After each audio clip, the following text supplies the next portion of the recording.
तो hi guys, what's up and welcome back to how to. क्या हालचाल। और गाइस, जैसा कि आप लोगों ने मुझसे पिछले वीडियो में मैंने आपके सजेशंस लिए थे और आप लोगों ने मुझे कहा था कि सर एक प्रॉपर टाइम टेबल होना चाहिए। हम लोग टर्म 2 के लिए प्रिपेयर कर रहे हो, हम लोग जेई के लिए प्रिपेयर कर रहे हो, हम लोग नीट के लिए प्रिपेयर कर रहे हो, हम लोग 9th के लिए प्रिपेयर कर रहे हो, हम लोग 10th के लिए प्रिपेयर कर रहे हो। अगर हम लोग किसी भी पर्टिकुलर एग्जाम के लिए प्रिपेयर कर रहे हैं तो उसमें अच्छा स्कोर करने के लिए हम लोगों को चाहिए एक बहुत अच्छा टाइम टेबल। क्योंकि बिना टाइम टेबल के मुझे ऐसा लगता है कि चीजें ऐसी हो जाती हैं जैसे कि आप किसी एक जगह पर दौड़ रहे हो लेकिन उसका कोई डेस्टिनेशन नहीं है। मतलब हम लोग बेतहाशा भाग रहे हैं लेकिन हमारे पास में कोई गोल नहीं है, कोई डेस्टिनेशन नहीं है, कोई ऐसी जगह नहीं जहां हम पहुंचे। तो गाइज, अगर आप बिना टाइम टेबल के सिर्फ पढ़ाई कर रहे हो तो गाइज आप लोग ये मान के चलो कि आप अगर 90% मार्क्स स्कोर करने की क्षमता या कैपेसिटी रखते हो और अगर आप बिना टाइम टेबल के वर्क कर रहे हो तो गाइज मेरे हिसाब से आप लोग 70% पर ही अटक जाओगे।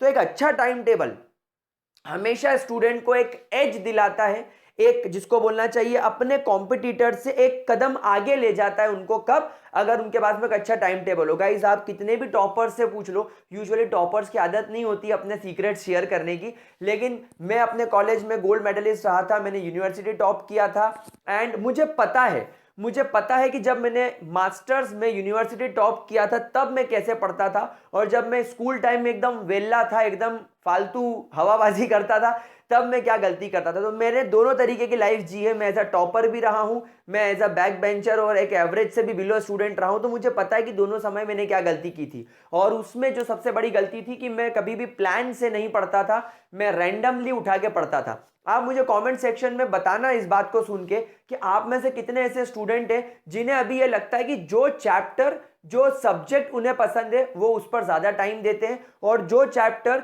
जो सब्जेक्ट उन्हें नहीं पसंद शायद आपने उसको अभी तक उठा के भी नहीं देखा होगा। इनफैक्ट अगर आपको वो यूट्यूब पर उसका लेक्चर दिख जाए तो आप उसका लेक्चर अटेंड भी नहीं करते होंगे, कि आप उसको पढ़ने में एफर्ट भी नहीं डालते हो।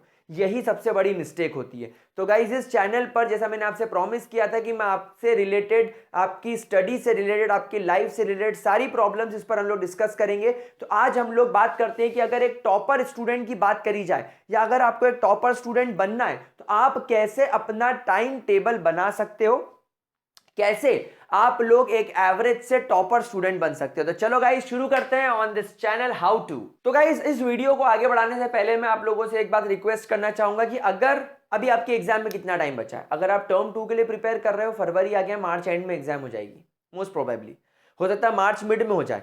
एमपी बोर्ड स्टूडेंट्स अगर देख रहे हैं तो गाइस, एमपी बोर्ड स्टूडेंट की तो अभी फरवरी में एग्जाम शुरू होने वाली है। मतलब मैक्सिमम जो बोर्ड्स हैं, जो स्टेट बोर्ड्स हैं, उनकी एग्जाम शुरू होने वाली है। सीबीएसई की मार्च में शुरू हो जाएगी। अगर आप जेई और नीट के एस्पायरेंट हो तो गाइज नीट भी मान के चलो मई एंड में आ जाएगी और जेई का तो आपको पता ही है 4 स्लॉट्स अवेलेबल है, वो भी शुरू होने वाली है। तो गाइज, अगर आप मेहनत करने के लिए रेडी हो तो गाइज ये लाइन को पढ़ लो, if you are prepared mentally to work hard you can do anything. अगर आपने सोच लिया कि मैं कर लूंगा, अगर आप मेंटली प्रिपेयर्ड हो कि मेरे को तो ये चीज करनी है, तो आप उसे कर सकते हो। लेकिन अगर आपने सोच लिया कि नहीं यार मैं कल कर लूंगा, अगर आपने ये एटीट्यूड शो किया तो भूल जाओ, लाइफ में सक्सेसफुल कभी नहीं हो सकते। कितने ही भैयाओं के, कितने ही सरों के, कितनी दीदियों के लेक्चर देख लोगे, उनके वीडियो देख लोगे, 10 मिनट के लिए मोटिवेटेड हो जाओगे, उसके बाद में टाइम टाइम फीस। मेरा ये वीडियो देखने के बाद भी मोस्ट ऑफ द स्टूडेंट्स ये सोचेंगे कि चलो ठीक है, थोड़े से मोटिवेटेड हो गए, कल सुबह से फिर लेथार्जी आ जाएगी, फिर डल पड़ जाओगे। नहीं, ये नहीं करना है। इस वीडियो को या किसी भी एक मोटिवेशनल स्पीकर के या किसी भी स्ट्रेटेजी बनाने वाले के वीडियो को अगर देखोगे तो सबसे पहले यह बात ध्यान रख लेना कि आप लोगों को मेंटली प्रिपेयर्ड होना पड़ेगा। अगर आप मेंटली प्रिपेयर्ड हो तो आप फिर किसी भी चीज को अचीव कर सकते हो। तो ये जो मैं टाइम टेबल आपको बनवाने वाला हूं, इस टाइम टेबल को बनाने के भी पहले आप लोगों को मेंटली प्रिपेयर्ड होना पड़ेगा। कि अगर आप मेंटली प्रिपेयर्ड हो, अगर आपके मन से आवाज निकलती कि हाँ सर मैं मेंटली प्रिपेयर्ड हूं, मैं करके दिखाऊंगा, तो ये टाइम टेबल आप लोगों के लिए। तो चलो गाइस, शुरू करते हैं। सबसे पहली बात, दुनिया का सबसे बड़ा झूठ, दुनिया की सबसे बड़ी तकलीफ, ये स्कूल। गाइस, स्कूल हमारा बहुत टाइम खा रहा है। Specifically in this time. मैं ऐसा नहीं बोल रहा ऑफलाइन की, मैं ऑनलाइन की बात कर रहा हूं। ऑनलाइन के अंदर मोस्ट ऑफ द स्टूडेंट्स के मैंने रिव्यू लिए हैं। मैं तो स्कूल में पढ़ाता नहीं, ना मैं स्कूल में पढ़ता हूं, लेकिन मोस्ट ऑफ द मेरे स्टूडेंट्स के मैंने रिव्यू लिए हैं। उनका ये कहना है कि सर स्कूल में हमारा बहुत टाइम वेस्ट हो जाता है। मोस्ट ऑफ द स्कूल्स में सिर्फ थ्योरेटिकल अप्रोच से पढ़ाया जाता है, सिर्फ लेक्चर निपटाने का काम किया जाता है, लेकिन हमें अटेंडेंस के लिए बैठना पड़ता है। तो गाइज मैंने मेरे टाइम टेबल बनाने के प्लान में 2:30 बजे तक तो आप लोगों को गिना ही नहीं है, क्योंकि आप लोग स्कूल के अंदर यूजुअली क्लासेस अटेंड कर रहे होते हो, तो दिन के कम से कम 5 से 6 घंटे आपके स्कूल के मैंने छोड़ दिए हैं। इसीलिए मैंने आपसे इसके पहले वाली स्लाइड में कहा था कि अगर मेंटली प्रिपेयर्ड हो मेहनत करने के लिए तो ही आगे बढ़ना। तो सबसे पहले गाइज स्कूल ने हमारे 2:30 बजे तक का टाइम खा लिया है। अब हम क्या कर सकते हैं, तो गाइज अब हम लोग स्कूल की क्लास कंप्लीट करने के बाद, अगर आप मान के चलो कि अगर आपकी स्कूल की क्लास 2:30 बजे फिनिश हो जाती है, घर से पढ़ रहे हो, खाना पीना आराम करना स्कूल की क्लास के साथ चल रहा है। अब ऑफलाइन वाला काम तो नहीं कि स्कूल से आए हो, खाना खाया, रेस्ट करा, आराम करा, ठीक है। तो हम लोगों ने खाना वाना खा लिया है, क्लास अटेंड करते करते हम लोग रिलैक्स्ड भी हैं, लेकिन फिर भी मैं आप लोगों को तकरीबन 1.5 घंटे का ब्रेक देना चाहूंगा। 2:30 बजे स्कूल की क्लास खत्म करने के बाद सो जाओ, आराम करो, दिमाग को शांत करो, 4 बजे उठ जाओ।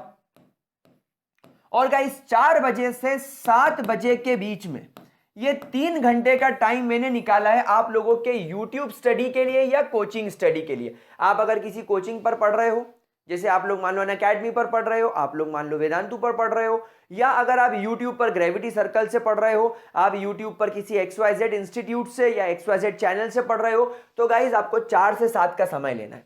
हर स्टूडेंट जैसे पढ़ रहा होगा, जैसे मान लो अगर आप ग्रेविटी सर्कल पर पढ़ रहे हो और आप क्लास 10th के स्टूडेंट हो तो आप कार्बन यूनिट्स कंपाउंड पढ़ रहे होंगे। अगर आप क्लास 12th के स्टूडेंट हो तो आप DNF ब्लॉक पढ़ रहे होंगे। ग्रेविटी सर्कल पर ऑलरेडी पिछले साल का जो पूरा प्लेलिस्ट है, सारे चैप्टर्स अवेलेबल है, तो सब लोगों ने अपने अपने चैप्टर उठा लिए होंगे, सब अपने अपने चैप्टर पढ़ रहे होंगे। अभी एक दिन में आप सारे चैप्टर तो पढ़ नहीं सकते, तो आप लोगों ने लेक्चर वाइज उस चीज को पढ़ना स्टार्ट किया होगा। तो गाइज आप लोग 3 घंटे यहां पर निकालेंगे। एंड अभी के लिए मैं सिर्फ आपके कोर सब्जेक्ट्स की बात कर रहा हूं, यानी कि फिजिक्स, केमिस्ट्री, मैथ्स या बायोलॉजी। मैं यहां पर आपके 3 कोर सब्जेक्ट को रोज पढ़ने के लिए बोल रहा हूं। मतलब ये जो 4 से 7 3 घंटे का जो आपका टाइम है, इसमें आपको आपके सिर्फ कोर सब्जेक्ट पढ़ने। अगर आपका कोई ऑप्शनल सब्जेक्ट है जैसे लैंग्वेज या इंग्लिश, या अगर आपका कोई फिजिकल एजुकेशन जैसा चैप्टर है, हम उसके बारे में भी डिस्कशन करेंगे, हम उसके बारे में बात करेंगे। लेकिन अभी हम लोग मान के चल रहे हैं कि हम लोगों को दिन में 3 घंटे सेल्फ स्टडी के लिए निकालना है। हाँ, अब ये टाइम आपका वेरिएबल रख सकते हो। अगर किसी का स्कूल 12 बजे खत्म हो जाता है तो आप 12 बजे के बाद 1 घंटे 1.5 घंटे का आराम कर लो, आप 2 बजे पढ़ने बैठ जाओ, आप 2 से 5 पढ़ लो, फिर थोड़ा आराम कर लो। तो it completely depends on you, लेकिन मिनिमम 3 घंटे आपको इसके निकालने। 4 से 7 का टाइम इसको निकालने के बाद अब क्या करें, उसके बाद गाइज मैं आप लोगों से चाहता हूं कि 2 घंटे आपको अपने सेल्फ प्रैक्टिस के सेशन को देने हैं। ये सबसे ज्यादा इंपॉर्टेंट चीज है जो एक एवरेज और बिलो एवरेज स्टूडेंट और एक टॉपर में डिफरेंशिएट करता है। एक टॉपर हमेशा प्रैक्टिस करता है, हमेशा सवालों को सॉल्व करने की कोशिश करता है, लेकिन एक एवरेज स्टूडेंट सिर्फ क्लास अटेंड करके उसकी थ्योरी कंप्लीट करके सो जाता है। तो गाइस आप लोगों को 2 घंटे अपने इस चीज के लिए निकालने ना हो। अगर मान लो आप 4 से 7 पढ़ के उठे हो, अब सर क्या करें, तो आप 7 से 8:30 तक का आराम से आप ब्रेक ले लो। आप 8:30 बजे खाना वाना खाकर फ्री होकर 8:30 बजे आप वापस पढ़ने बैठ जाओ। 8:30 से 10:30 तक आप लोगों को अपने ये 2 घंटे यानी आपको आपके 120 मिनट आप लोगों को निकाल के रखने अपनी प्रैक्टिस सेशन के लिए। अब यहां पर भी जो मैं प्रैक्टिस सेशन की बात कर रहा हूं वो अगेन मैं आप लोगों के प्रैक्टिस की बात कर रहा हूं, फिजिक्स की, केमिस्ट्री की और मैथ्स या बायोलॉजी की। सर प्रैक्टिस कैसे करें, देखो जैसे फॉर एग्जांपल अभी आप लोग बायोलॉजी में मान लो आप डाइजेस्टिव सिस्टम वाला या रेस्पिरेशन वाला चैप्टर पढ़ रहे हो, इसका मतलब है कि इसके पहले आपने डाइजेस्टिव सिस्टम कंप्लीट कर लिया है, तो उसकी प्रैक्टिस करनी है। अगर आप केमिस्ट्री में DNF ब्लॉक एलिमेंट पढ़ रहे हो तो उसके पहले वाला चैप्टर केमिकल काइनेटिक्स की आपको प्रैक्टिस करनी है, सरफेस केमिस्ट्री की आपको प्रैक्टिस करनी है। यानी करंटली अभी आप लोग ये जो 4 से 7 बजे वाले स्लॉट में आप जो YouTube सेशन से पढ़ रहे हो, पढ़ने के साथ साथ आप लोग अपने नोट्स बना रहे हो, आप लोग अपने कॉन्सेप्ट क्लियर कर रहे हो, ये सारी चीज आप कर रहे हो, ये आप करो। लेकिन इसके बाद वाले सेक्शन में आपको पिछले चैप्टर की प्रैक्टिस करनी है। यहां पर गाइज 120 मिनट है, 3 चैप्टर 3 सब्जेक्ट्स हैं, तो आपको 40 मिनट हर किसी को देना है। 40 मिनट फिजिक्स के क्वेश्चन सॉल्व करो, 40 मिनट केमिस्ट्री के क्वेश्चन सॉल्व करो और 40 मिनट मैथ्स या बायोलॉजी के क्वेश्चन सॉल्व करो, प्रैक्टिस करो। एंड गाइज क्योंकि आप इस चीज को कर रहे हो, सर आपने ये क्यों इंक्लूड करा, आप ऐसा क्यों नहीं बोल रहे हो कि जो चैप्टर पढ़ रहे हो साथ साथ ही उसके एक्सरसाइज से क्वेश्चन प्रैक्टिस कर लो। नहीं, अगर आप इस चैप्टर को पढ़ रहे हो और अगर इसी के साथ में आपने प्रैक्टिस कर ली तो एक तो टाइम ज्यादा खाएगा, ये क्वेश्चन करने में टाइम लगता है, और दूसरा अगर आप जो चैप्टर अभी पढ़ रहे हो उसके पहले जो आप चैप्टर पढ़ चुके हो अगर आप उसके क्वेश्चन करोगे तो गाइज ये अपने आप में एक रिवीजन का अमेजिंग तरीका है। ये आपको पता भी नहीं चलेगा और आपका पिछला रिवाइज होता चलेगा। अब यहां पर वो कहावत फिट नहीं बैठेगी कि आगे पाठ पीछे सपाट, आगे पढ़ते चले पीछे का भूल गए। अब आपको ये प्रॉब्लम नहीं होगी क्योंकि आप लोग ऑलरेडी पीछे के सवाल कर रहे हो। आप 40 मिनट दिन का निकाल रहे हो पिछले क्वेश्चंस को करने के लिए, तो पिछले क्वेश्चंस पिछले चैप्टर के क्वेश्चंस को करने के लिए आपको 2 घंटे निकालने हैं। आप बढ़िया तरीके से यहां पर रिवीजन कर सकते हो। नाउ गाइस, आप लोगों को अपनी एग्जाम के नजदीक अब आप लोग पहुंच चुके हो, तो गाइस अब आप लोगों को क्या करना है, पढ़ना। अगर बहुत सारे बच्चे अब स्टार्ट करेंगे, अब बहुत सारे बच्चे पढ़ना स्टार्ट करेंगे, जैसे कि मान लो केमिस्ट्री में 6 चैप्टर हैं, तो उन्होंने गिन लिया कि अब केमिस्ट्री का एग्जाम आज से 1.5 महीने बाद है, 45 दिन है, तो मैं पढ़ना स्टार्ट करता हूं। तो मैं टाइम टेबल अकॉर्डिंगली प्लान करूंगा। जैसे मान लो सर ने बोला है कि 4 से 5 केमिस्ट्री पढ़ना है, तो 4 से 5 केमिस्ट्री के लिए केमिस्ट्री में सबसे पहला चैप्टर जो इस बार आ रहा है वो आ रहा है इलेक्ट्रोकेमिस्ट्री, फिर आएगा केमिकल काइनेटिक्स, फिर आएगा सरफेस केमिस्ट्री।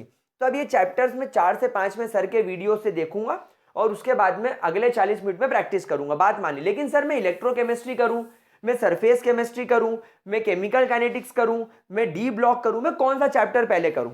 मैं क्लास 10th का स्टूडेंट हूं तो सर मैं chemical carbon and its compound करूं, या मैं पीरियोडिक क्लासिफिकेशन ऑफ एलिमेंट करूं, मैं रे ऑप्टिक्स पढ़ूं, मैं क्या पढ़ूं? तो गाइस उसके लिए आप लोग क्या करो, आप सबसे पहले अपना सिलेबस लेकर बैठो। आपके पास में सिलेबस होना चाहिए। आप सिलेबस लेकर बैठो। सिलेबस के अंदर आप लोगों को पता ही है टॉपिक्स होते हैं, टॉपिक्स के अलावा इनके मार्किंग स्कीम होती है, यानी ये चैप्टर कितने मार्क्स का है, तो ये देखकर आपको पता चल जाएगा। नाउ गाइस, आपके जो चैप्टर्स होते हैं वो 4 प्रकार के होते हैं।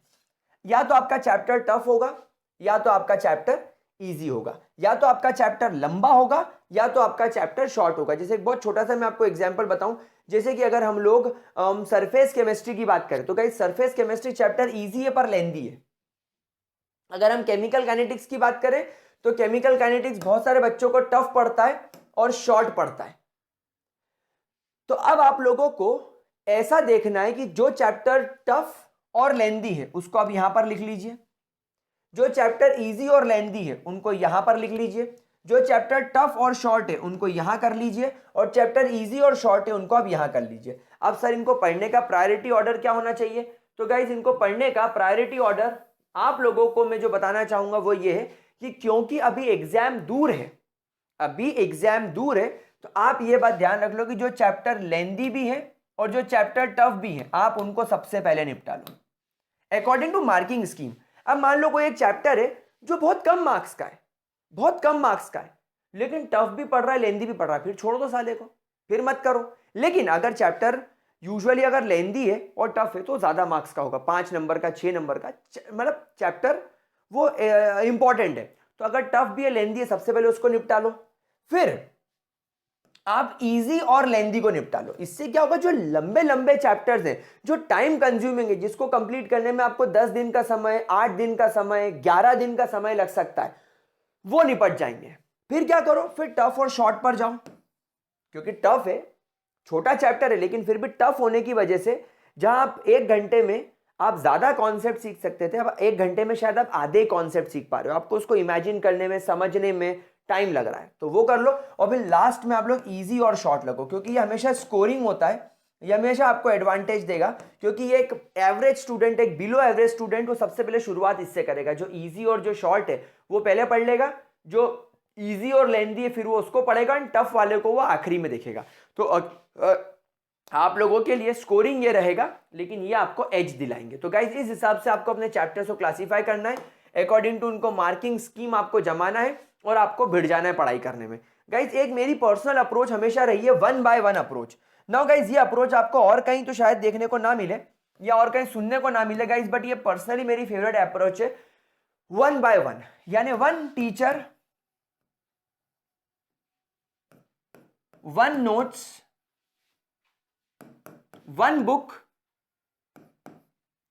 And one practice book.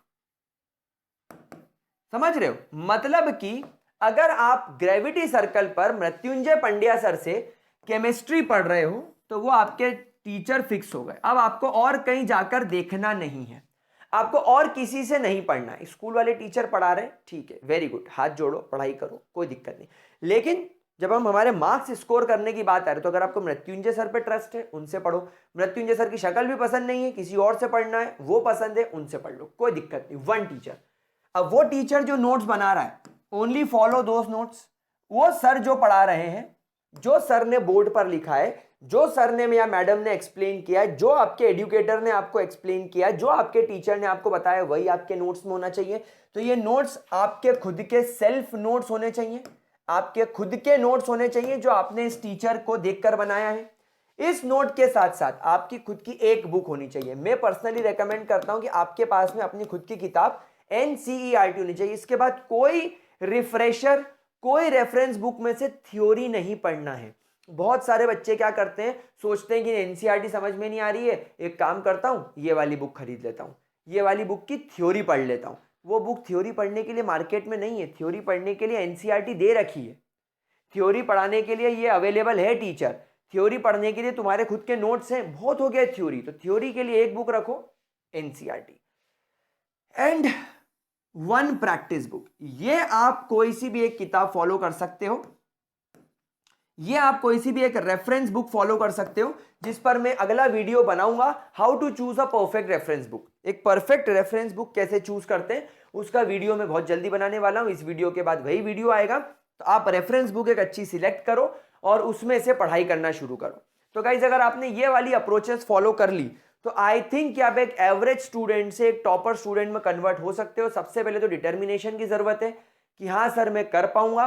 दूसरा, 3 घंटे अपनी यूट्यूब या अपनी कोचिंग स्टडी को दो, उससे ज्यादा नहीं, उससे ज्यादा नहीं। 4 घंटे भी क्लास हो रही है, नहीं कर पाएंगे, स्कूल के टाइमिंग कम कर लो। अब एक लास्ट बात मैं आप लोगों से करना चाहूंगा, एक छोटी सी रिक्वेस्ट में करना चाहूंगा, अगर आप इसको फॉलो कर सको तो वेल एंड गुड, अगर नहीं कर पा रहे हो तो भी कोई प्रॉब्लम नहीं। गाइज आप लोगों को Saturday and Sunday, usually Saturday को स्कूल से गोची मारो, स्कूल से गोची मारो, स्कूल में एब्सेंट हो जाओ, सैटरडे को मत जाओ, मत जाओ। क्यों?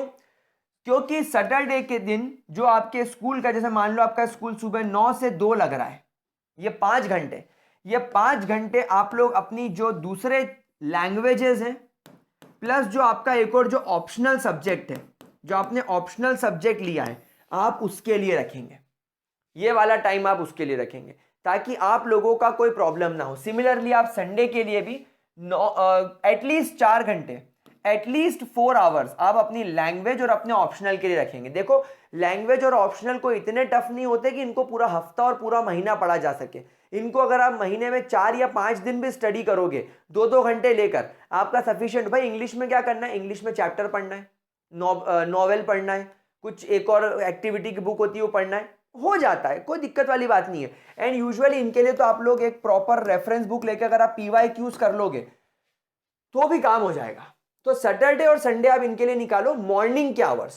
ये मैं आपको मॉर्निंग के आवर्स बोल रहा हूं जो आपके स्कूल में बर्बाद हो जाते हैं 5 घंटे, उसमें से 4 घंटे निकालो। 1 घंटे लेट उठो, आराम करो। शाम का टाइम टेबल तो वही चलेगा, 4 से 7 क्लास वाला और 2 घंटे अपनी सेल्फ स्टडी वाला।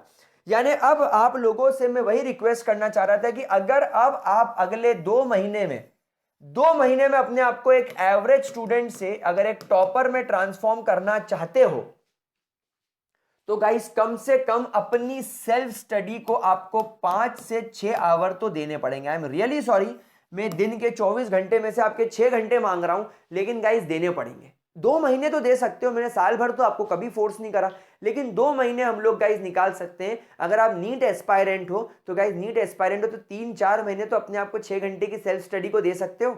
जेई निकालनी है तो 6 घंटे तो दे सकते हो, बोर्ड में टॉप करना 6 घंटे तो निकाल सकते हो। 3 महीने की तो बात है, उसके बाद में करना क्या, उसके बाद तो ऐश ही ऐश है। तो गाइज ये आप लोगों को अप्रोच फॉलो करनी है। अगर आपने ये अप्रोच फॉलो कर ली तो आप बहुत आराम से एक एवरेज से टॉपर स्टूडेंट बन सकते हो।